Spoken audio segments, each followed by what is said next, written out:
Ladies and gentlemen, welcome back to the channel, and I'm not sure how to do a video like this, but it's something that I wanted to discuss, and it's something that I think a lot of you guys are going to find interesting, so let's jump right into the video itself.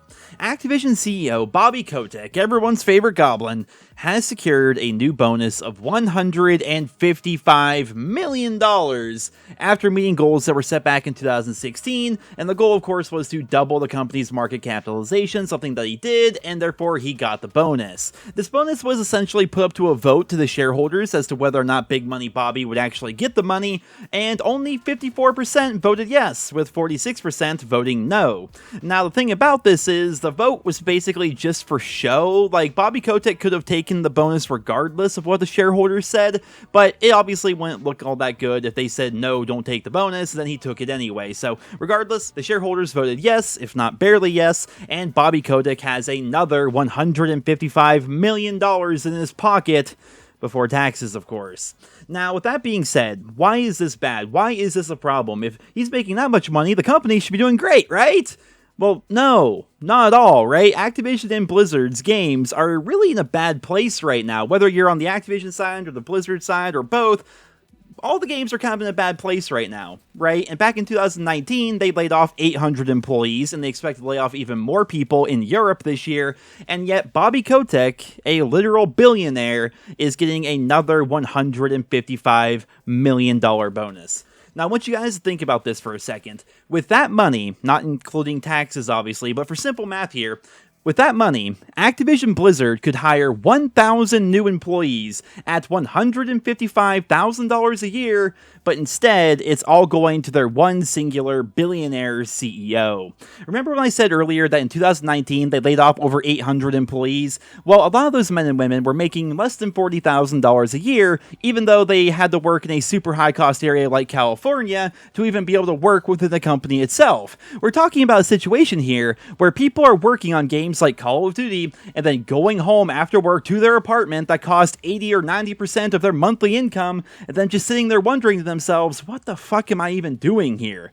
Right? Like, just think about that for a second. That low of pay and that high cost of an area, and they're still getting laid off. These employees were making less than 1/3 of 1% of what the CEO is making, and they're getting laid off, 800 of them. And it's no surprise that Call of Duty has seen such a decline in quality over the course of the past few years. Not only are the developers forced to push out these unfinished games, but all the little bonuses, all the little Easter eggs, all the little attention to detail that we used to have in the Call of Duty franchise is essentially gone. And obviously I can't speak for the developers, but I have a feeling it's because the developers are burnt out, right? They're making next to nothing, at least the lowers in the studio. They're making next to no money. They have to live in a super high cost area. They have an incredibly rigorous work schedule, and their parent company doesn't give a single flying fuck about them.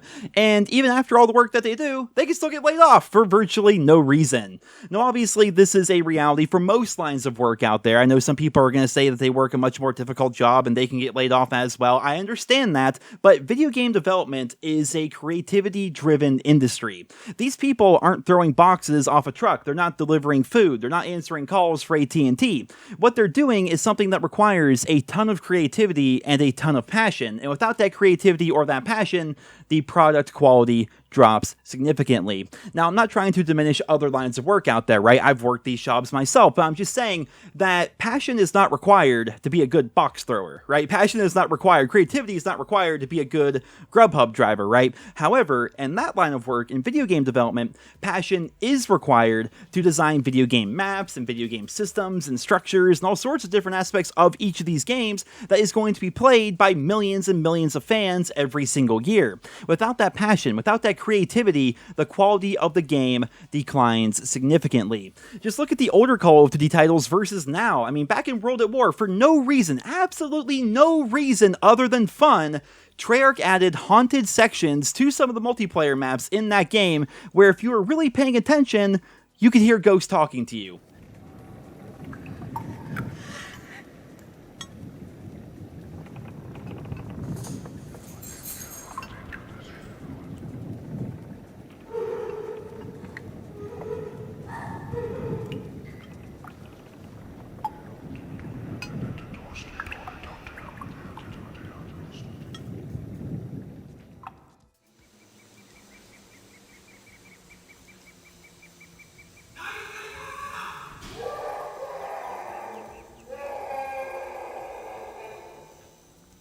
How cool is that? In the campaign, they made it so there was this Easter egg so you can get the ray gun just for fun, essentially, right? Zombies itself was there basically just for fun. It was an Easter egg for completing the single-player campaign. Then, of course, it turned into something much bigger. Infinity Ward's employees, right? They would leave their names and the year on the maps that they designed. Teddy bears would also be hidden all around the map for no reason other than fun, and for people to go into private matches and try to discover all of them, right? The list goes on and on of all the little quality of life and the little Easter eggs that were thrown into the game way back when. And keep in mind also, this was back when it was routine for every single annual Call of Duty title to release with 15 or more original maps at launch.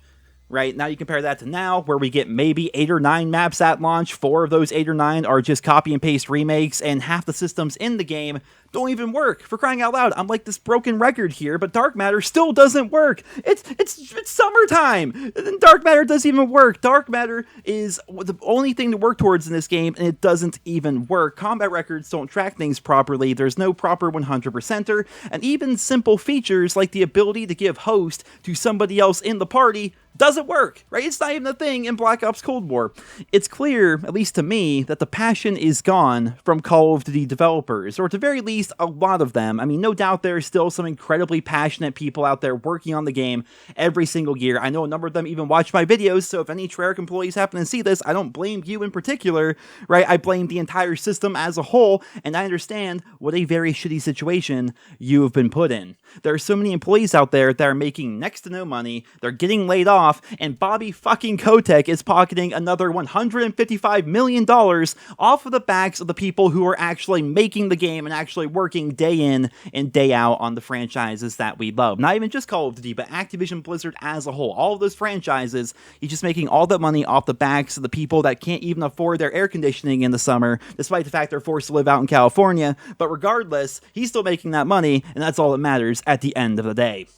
It is worth mentioning, I suppose, that vote, remember I said that arbitrary vote that really didn't matter about whether or not the shareholders thought that Bobby should take the money? Well, that 54% yes is the lowest voted yes on a bonus for him ever. In fact, every single time this happens, the yes votes are lower and lower and lower. So eventually the shareholders are going to get fed up with Bobby making so much money, meanwhile still laying off so many people.